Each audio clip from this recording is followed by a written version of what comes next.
ঘরে পালিত মুরগি। এই মুরগি দুটো ছোট বাচ্চা অবস্থায় পালা হয়েছে।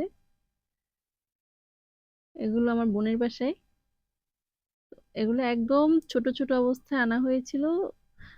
3টা আনা হয়েছিল একটা বিড়ালের পেটে, আর 2টা আছে এখনো খাঁচার মধ্যে।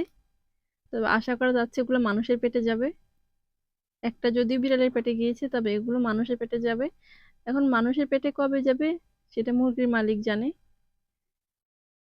কারণ মুরগির মালিক এখনো ডিমের আশায় বসে আছে, যেগুলো ডিম দিবে, ডিম খাবে,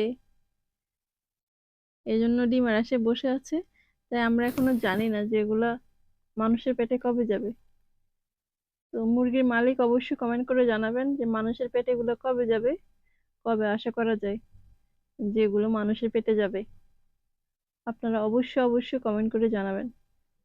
আর এভাবে আপনারা মুরগি পালতে পারেন। আপনারা মুরগি পালবেন, একজন পালবেন, সবাইকে খাওয়াবেন দাওয়াত করে, তাহলে বরকত দিবে।